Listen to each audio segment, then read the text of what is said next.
Hi everybody, I'm Gil Barcela, professor for oncology from Israel, from the Emek Medical Center. It's in the northeast of Israel.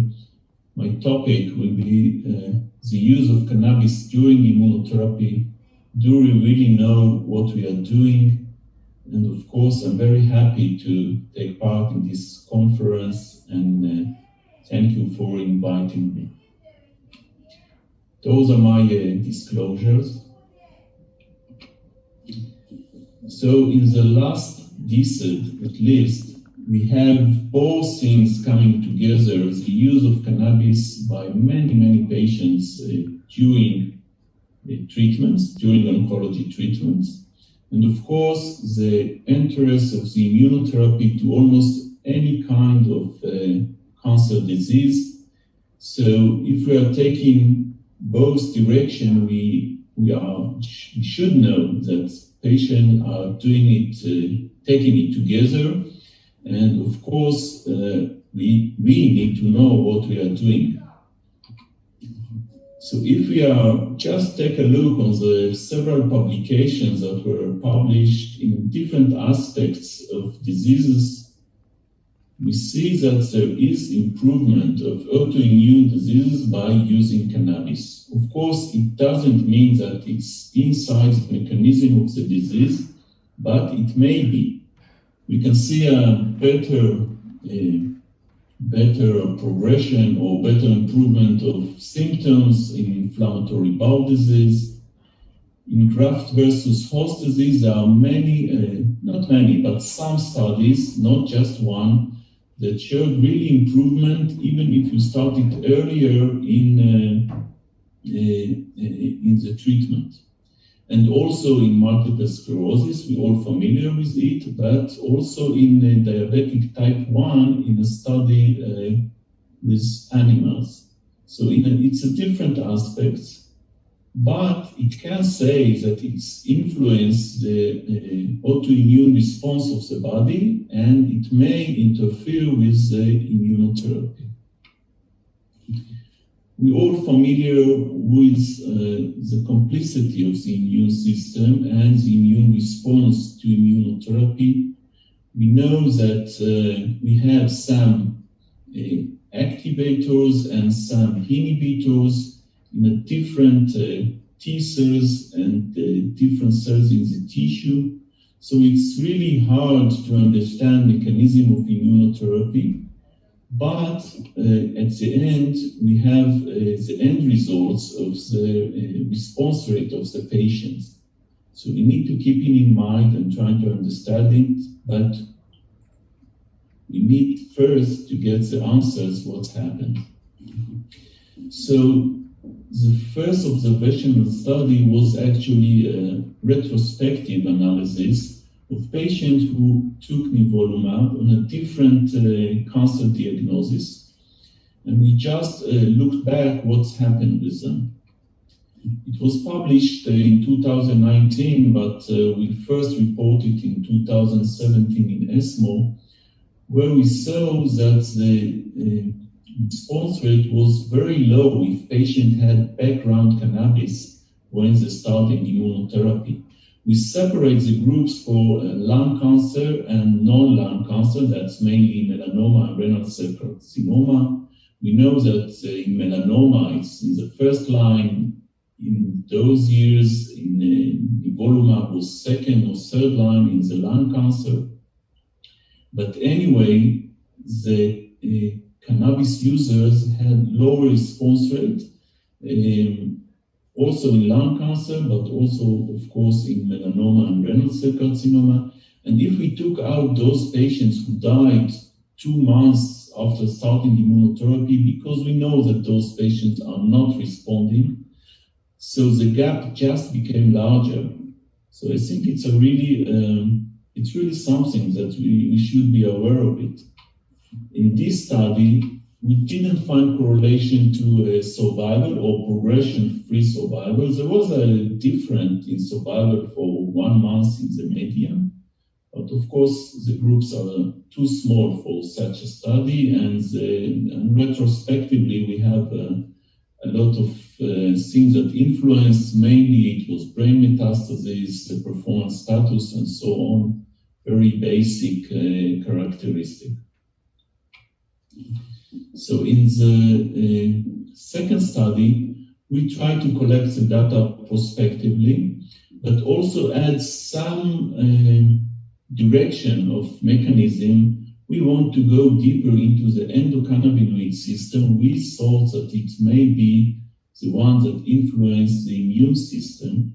So we measured the level of the endocannabinoids before starting the immunotherapy and after it, and follow up the patients in observational manners. You can see that there was 2/3 who used immunotherapy without cannabis, and 1/3 had cannabis in the background. Those were the characteristics of the patient. There was one difference that I think is very important. More patients on the cannabis group were in their second or third line of treatment and not in the first line. It's important, but we correct the results regarding survival and progression-free survival to these characteristics. So I think the results are true, but it's an important issue to keep in mind. One interesting observation was the count of lymphocytes, that it really reduced in the cannabis users. It maybe give us some hint to see in what direction we need to go, but it was very interesting to find. You can see that was a big difference in the time to tumor progression. It was 3.4 months instead of 13 months in the non-users of cannabis. And of course, it's a huge difference in time to tumor progression. But of course, also in the survival, you can see it's half a year instead of over 2 years when we are comparing the groups and when we correct it to the line of treatment. So it's a true difference, observational, of course, but a true difference. There was also a difference in the response, mainly in the complete remission. It was 21 instead of 9%, and of course the progression disease was also more than 20% difference for the non-users of cannabis. With this line, we saw less autoimmune side effects in the group of the cannabis. I think it's very important to see the difference in the colitis, when no patients who use cannabis has a grade 3 or 4 colitis, and 9% in the group without cannabis has this side effect. But also you can see that we didn't reach a significant, it was just near, but we also enrolled one patient with edema and one patient with general deterioration that we thought it may be related to immune side effects, and both of them were in the cannabis group. So without those 2 patients, this probably was reached a significant difference. What happened regarding the endocannabinoid? Well, I think that was very interesting. You can see that the use of cannabis did not change the level of the endocannabinoid. There was no difference between the users and the non-user in each one of the cannabinoid. Here we have 9, but we test 27, and it was not different.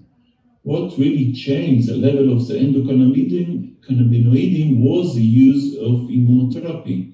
You can see that the level is really changed after using immunotherapy in each one of the endocannabinoid.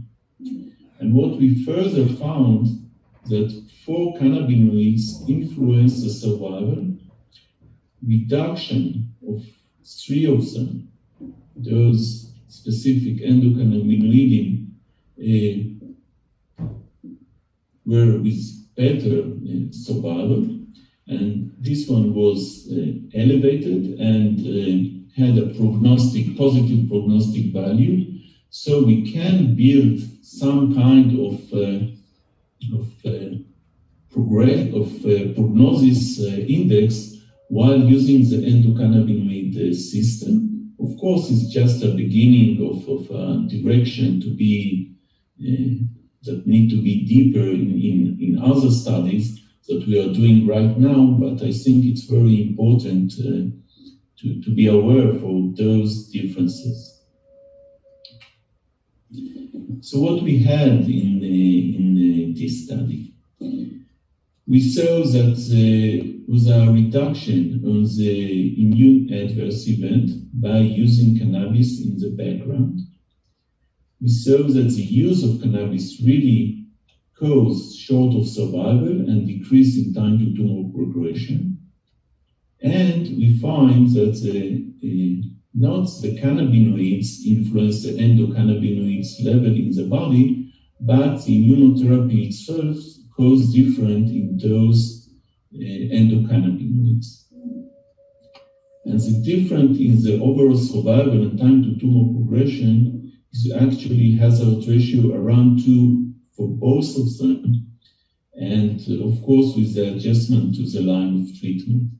So my conclusion for this study is that we should be cautious with starting immunotherapy under cannabis use at the baseline, and that was I'm advising my patients trying to stop the cannabis or to see if they really need it while they are starting the immunotherapy. Maybe they can add it a little bit later after the creation of the immune response in the body.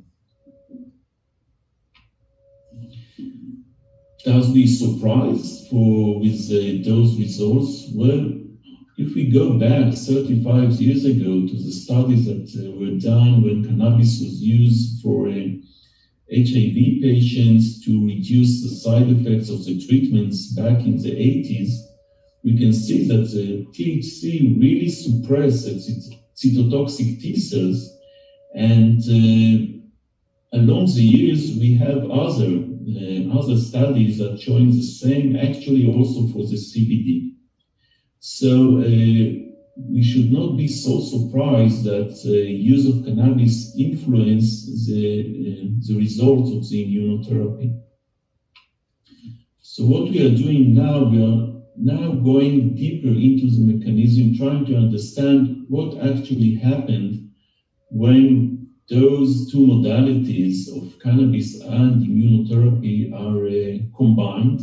What happened in the body, and specifically what happened to the different T cells.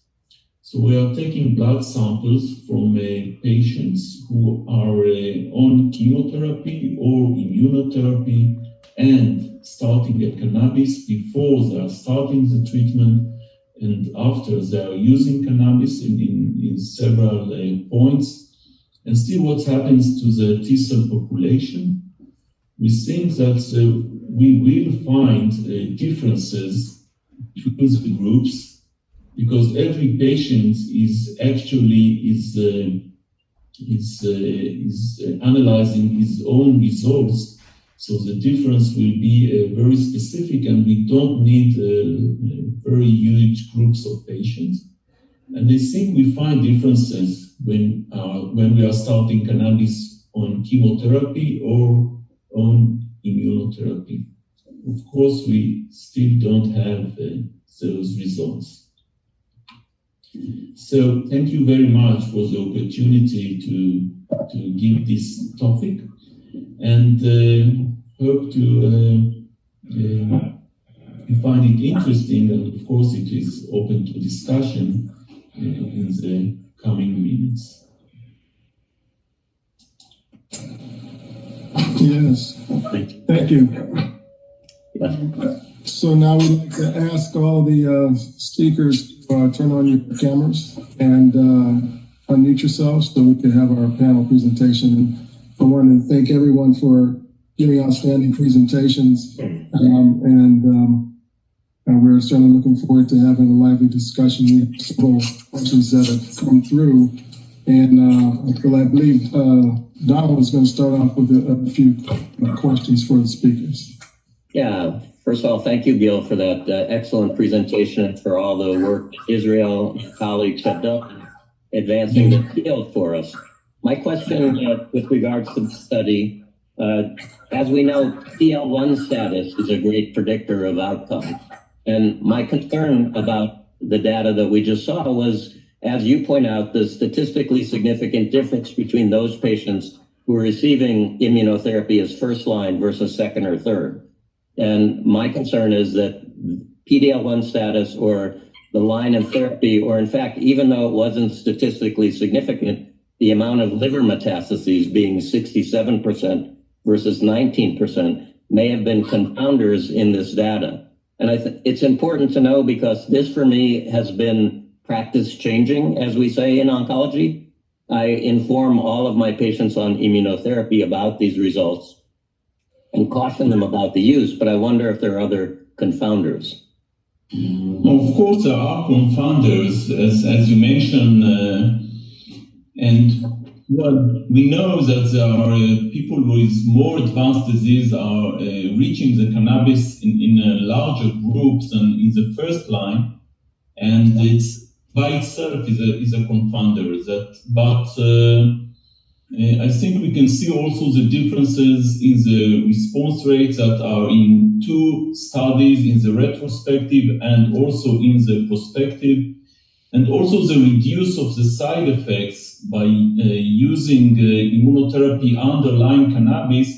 That all means that that it actually changed the immune response in the body. So we don't have the mechanism, but it's just, as you say, I'm not saying the patient don't take cannabis if it's helped you to sleep, against pain and all the symptoms, but you should be aware that it can be influence the results. And I don't think it's the last answer for this conflict of using both of them, but it's really give us direction in what we should looking for in the near future, actually, and also to give the information to the patient. I think that's important things. It would be interesting if you could retrospectively check the PDL1 status of the two different groups and see if that might be a predictor, as well as the cannabis products used, whether they're inhaled versus highly concentrated oil. So something to think about. Chris, tomorrow I'm going to talk about some barriers to enrolling cancer patients in clinical trials. And I noticed in 2.5 years at 10 centers that 27 patients were enrolled in the nabiximols study. Can you comment on that? Yeah, part of that slowness was due to the fact this is a difficult group of patients to include. As you'll be familiar with, the standard requirements for early trials are that basically patients are pretty stable, reasonably fit, and have got a few months to live. So this was a challenge. So I don't think that's an inherent obstacle. I'd rather turn that on its head because even in the UK, we have a steady trickle of patients who ask about or are using cannabinoids. So I think we should use that to encourage the rational evaluation of such patients. So I think it reflects the patient population, not issues around the use of cannabinoids. And just one final question for everybody is, CBD certainly has jumped to the top of the most favored cannabinoid list, and sort of agreeing with Mark Wallace's comments yesterday that's in the absence of a lot of information. I appreciate THC, particularly for glioblastomas, may have a good agonist activity with the CB1 receptor. CBD actually, in my understanding, is a negative allosteric modulator, which changes the shape of the receptor. So, when my patients ask me what is the right ratio I should use, I tell them all we know in the literature is 1-to-1 THC to CBD. But I wonder, does CBD detract I know in vitro it's synergistic, but is 1-to-1 the right ratio that we should be evaluating in cancer? Anybody? You articulate the question very clearly, and the conventional way to evaluate this in drug development will be to do a randomized phase 2 trial with the different ratios, looking for either clinical or pharmacodynamic endpoints. There is a temptation, because this is a slightly novel, some might say off the wall approach, to try and be overly innovative. But we have models for not being clear about what the relative contributions are. So I think we can fall back on. If I can comment on the question, I think it's very interesting. Obviously, as Chris said, I mean, the only way to really solve the question is doing clinical trials, comparing different ratios. In terms of preclinical studies, we did quite a lot of work on that. Initially, we always thought that the 1-1 ratio was good, and then one of the comments on the potential interference between CBD acting as antagonist of CB1 receptor and then kind of competing with KC. We never found it, at least in vitro or even in vivo models. And Sean McAllister also did some work on that, but in general, we found that actually you can enhance or even decrease the doses of TAC that you need in order to get a good result when you combine also CBD. So then we went and tried different combinations with different ratios. So we also went to 1.5, even 1.9.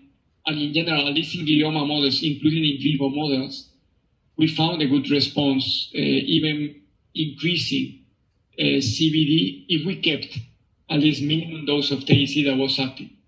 So we didn't find that interference. That obviously is something to take into account. So probably there is room for at least considering other ratios, keeping always certain amount of TAC, at least in glioma.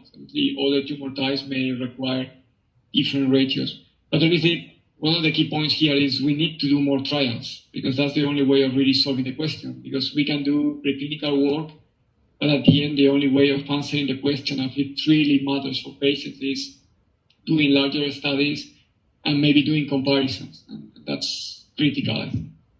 No, I very much support that. As I say, I'm not a born-again convert, but there clearly the preclinical data across the board in cancer tell you sufficient to get you into the clinic and give you some hints as to how you might design your studies. But there is a limit to how much you can do in the preclinical arena. You then need to find smart ways of getting into the clinic and neither killing your compound inappropriately, nor keeping it alive indefinitely, but actually doing that in an iterative way with the preclinical work.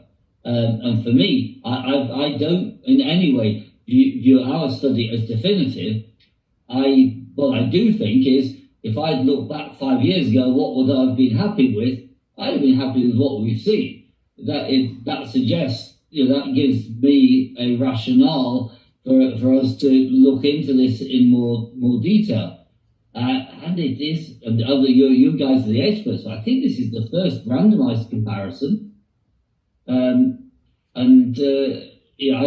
always get nervous, not just in the cannabinoid sphere, but in any area where, as a clinician, I look into a new agent and there are either 95% of the PubMed articles are preclinical or 95% of them are reviews rather than original data. And cannabinoids are a little bit in that camp where there's lots of information, and we need to start intelligently interrogating that preclinical data in patients.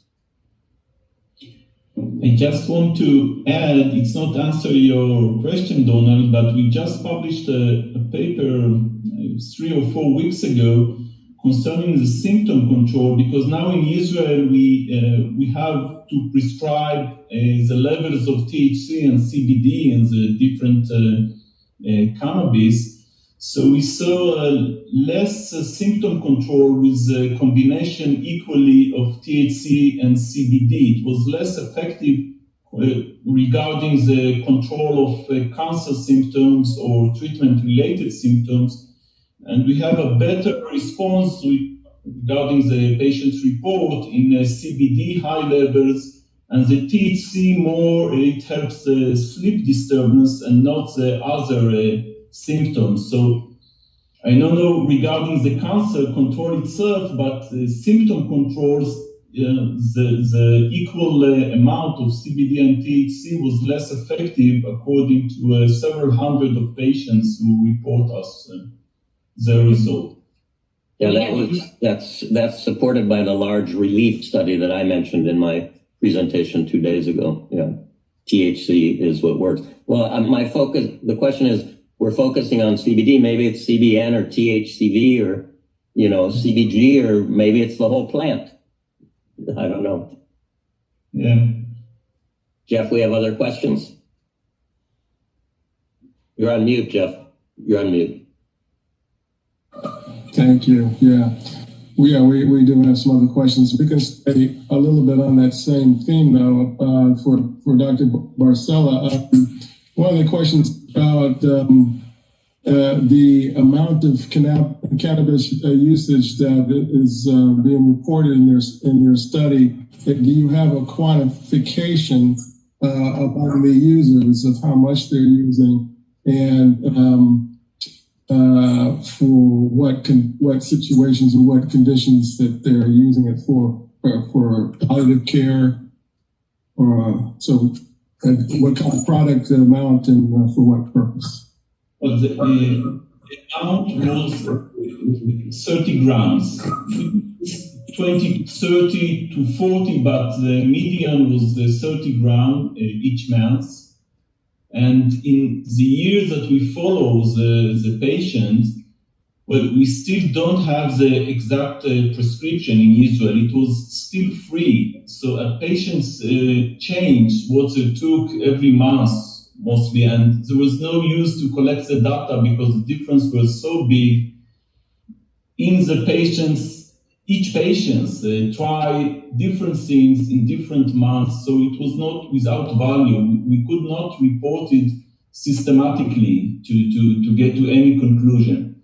So the amount was 30 gray, and most of the patients, around 60%, get most of the cannabis inhaled, but they also change and try the oil, the different oil. So we decided to keep it as one group and not get into subgroups because it was not reached to any specific analysis. So it's a general answer about starting immunotherapy while you are using cannabis chronically. We start from 2 weeks, and of course more before starting the immunotherapy. So it was 2 weeks before starting immunotherapy at least, and it was 1 year and more in the other side of the patients on long run with the cannabis. Were all these patients non-smokers? No, there are also lung cancers, and of course some of them were smokers, but the smoking was no difference between the two groups. While they took the cannabis, they didn't smoke. The cannabis, around 70%, well, most of the use of the cannabis was in smoking or inhalers. We have several inhalers that are used in use.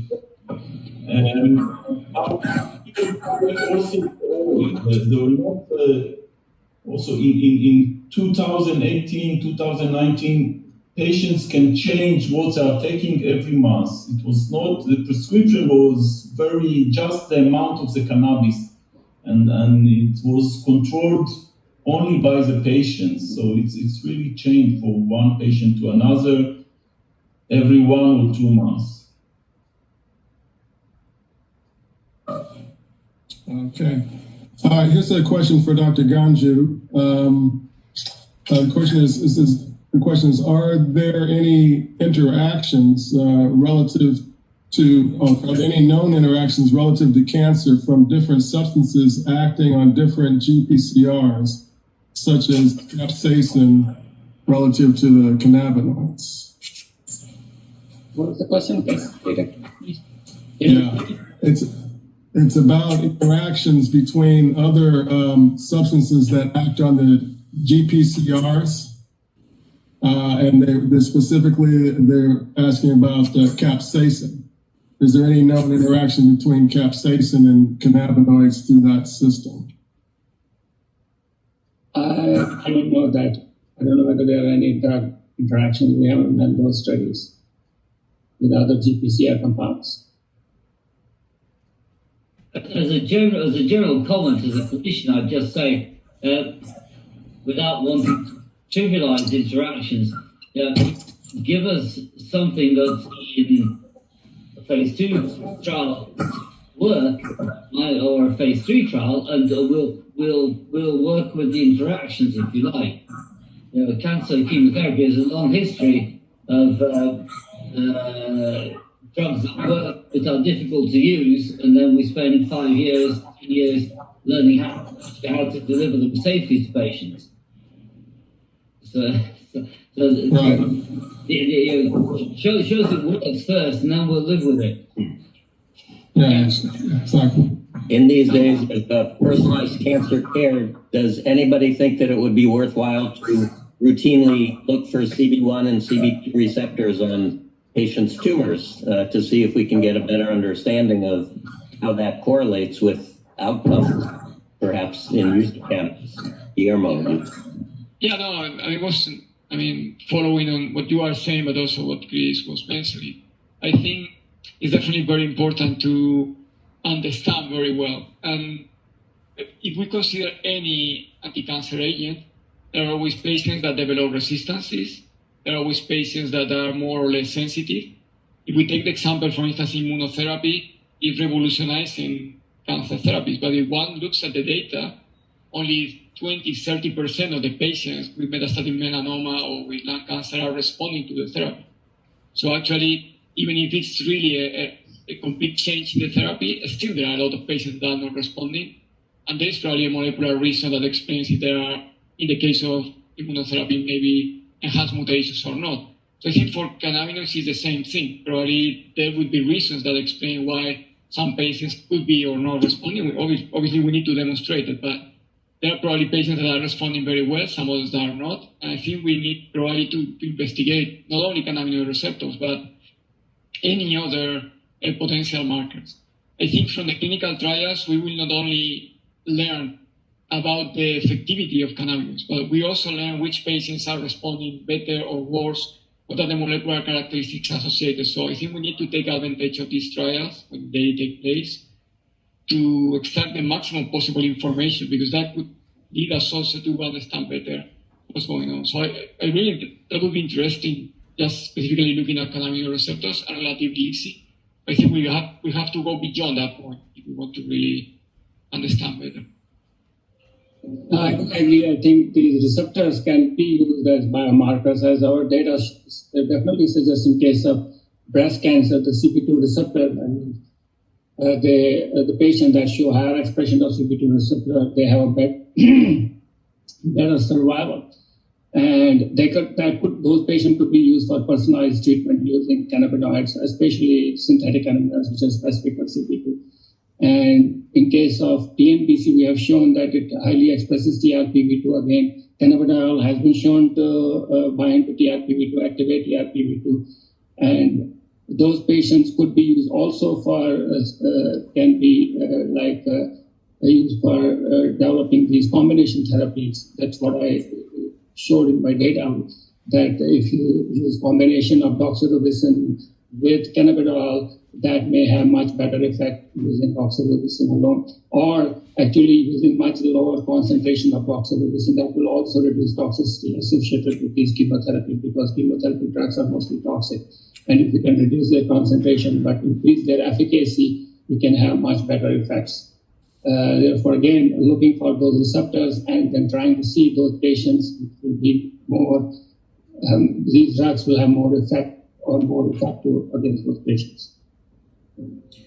I think it's a very interesting question, Donald. And actually, we can have the data. We can do try to look for biomarkers in the tissue because we know to whom we gave cannabis, and actually we can do wonderful studies retrospectively, try to see if something kind of maybe CB1, CB2, but maybe others receptors are interact and really influence the prognosis of patients who are taking cannabis, because we know to whom we are giving cannabis, and it's not hard to take 50 patients with glioblastoma and to see if the use of cannabis and the level who used cannabis and the level of the CB1, for example, influence the survival.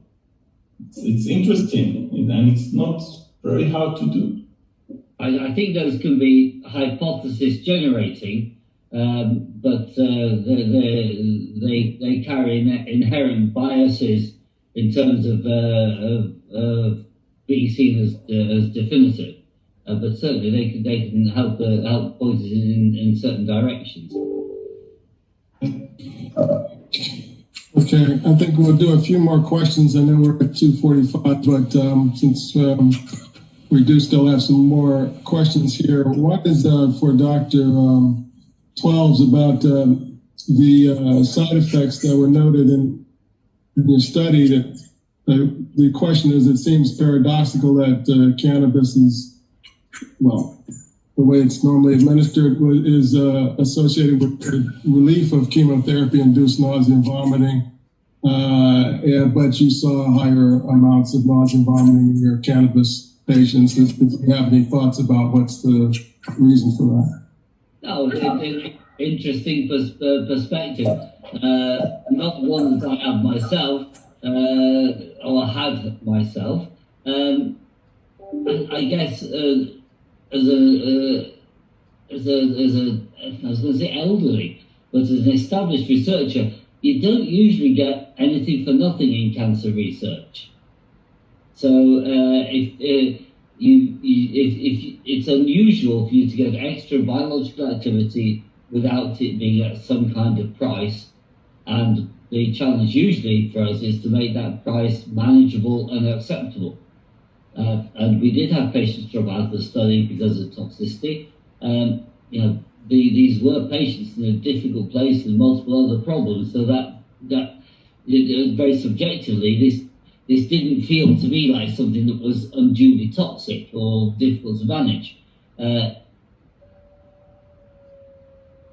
But as I said in an earlier comment, there's a long history in cancer. You show something works, and then you find a way of making it deliverable and doable. I think the perfect situation where you make the patient better, the complex go away, and everything else is wonderful. Is not a realistic goal. The other thing is that you're kind of working on two different pathways. Patients with later stage disease with specific symptoms such as pain are potentially having some cannabinoids that are different from those with less advanced disease having the cannabinoid as an anti-cancer drug. So I agree it's an interesting contrast. I know they're mutually incompatible.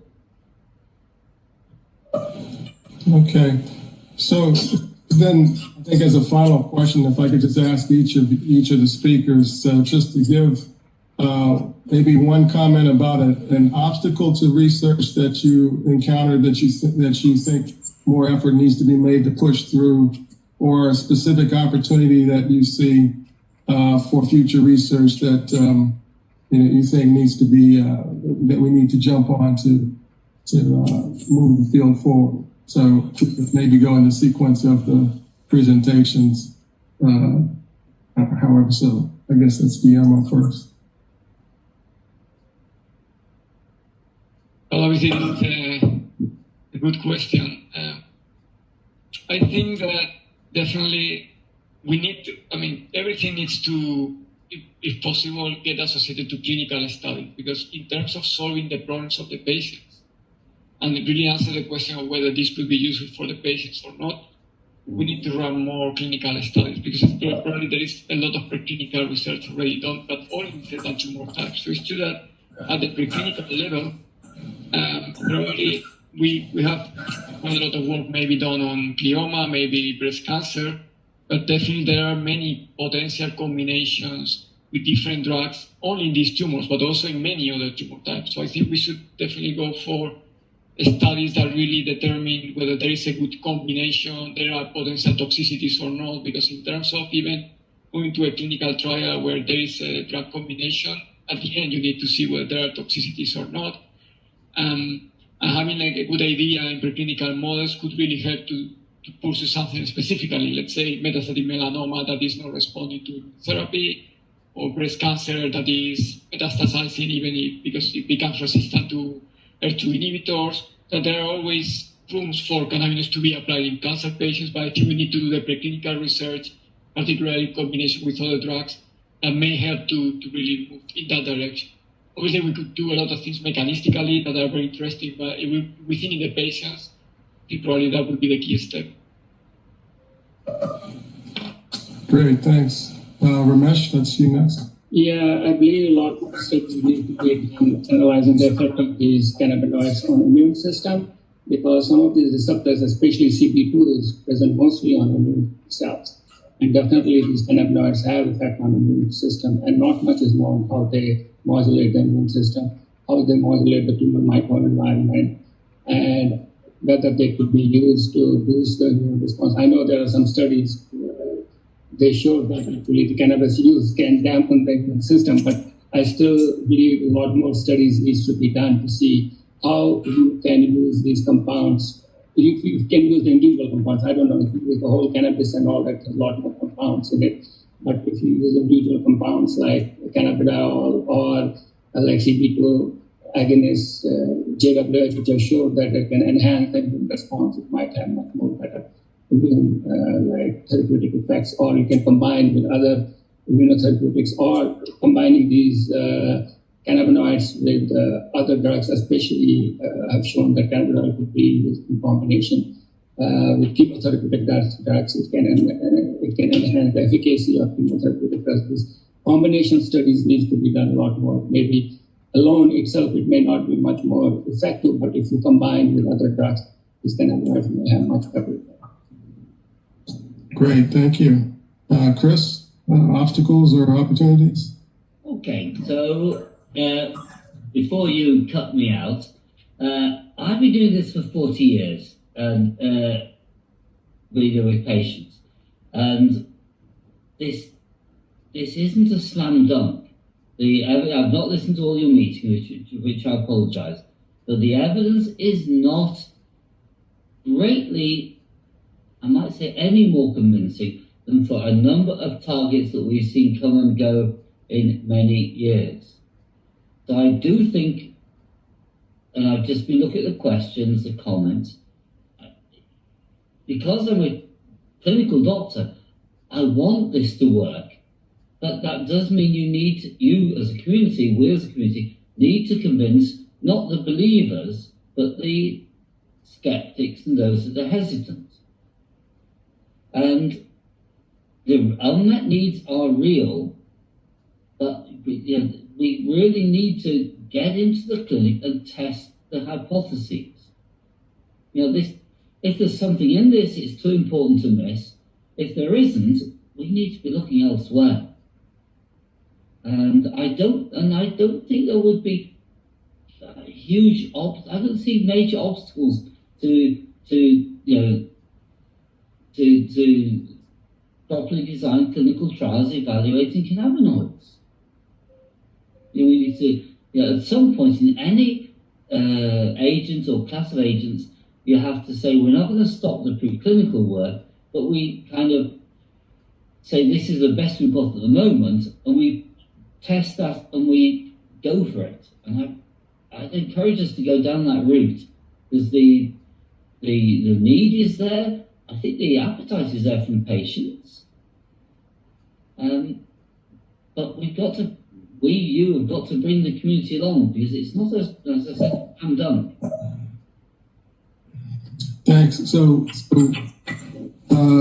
just to push a little bit on the obstacle issue for you, based on Donald's earlier question about the length of time for your study. Yes, it's certainly a difficult population to work in, but did you find no resistance to?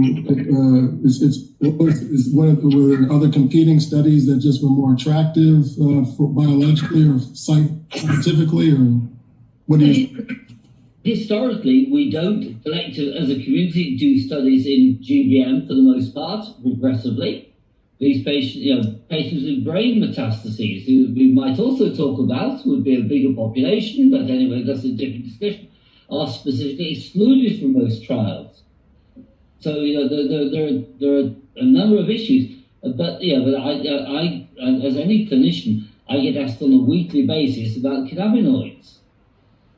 So there is a groundswell around them that could be, I was going to say manipulated is the wrong term, but could be developed to see if there is something in this.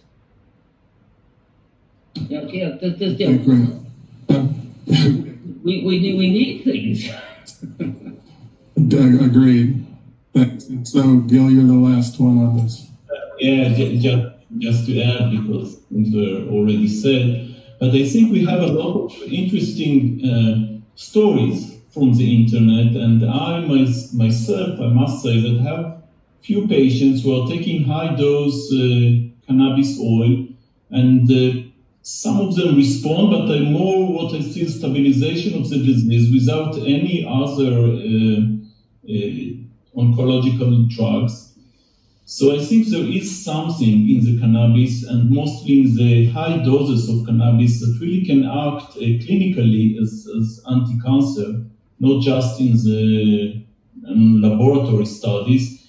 And it's really good if we will have phase 1 study like it's done with other drugs, and it's just the companies, I tried several years to rise it up and still didn't succeed, because the companies are not so interesting, from my point of view, doing such studies, and I think it's fitting. And if we have some evidence from this direction, we can continue with other studies of combination and so on. From my point of view, it's the most important thing. If I can add on that, we have time. Sure. Obviously, there is a big hurdle there. It's when we do the clinical trials with, do we do it with Aviximos? Do we do it with generic? And many companies are now maybe interested on patenting something that is a natural product. But definitely, we need to find a formula. I don't know, maybe cooperative studies, maybe something that really provides. Because I think there are many oncologists that are interested in clinical trials. Here in Spain, we have even a group of neuro-oncologists that are really keen on doing clinical trials, including cannabinoids. But doing it without the support, clearly, of a pharmaceutical company is complicated. And probably that's the key point. Because the standard clinical trials are with molecules, that are new molecules that are patented, and obviously there is a clear way there to move forward and get a clear profit. But for something that is like a natural compound, it's more complicated. I think we need to think carefully how everybody can get a benefit, but we can really have a product that we can use widely to do clinical trials, and then obviously the people can get also benefit afterwards. I think that's really critical, because that's the main reason why we are not able to do clinical trials, I think. Well, but turn that on its head, and on the drugs we use most widely in cancer, well, many of the drugs we use most widely in cancer cytotoxics are plant derivatives, like the taxanes, where the mixture of extraction from the parent, from the original source, and chemical manipulation have worked. So, in discussion with the pharma, there is a roadmap for that? Sure. Yeah, most of those are analogs of natural products as opposed to the straight extracted product like Sativex or Nabiximols. So thank you so much. I guess we're going to have to close it here.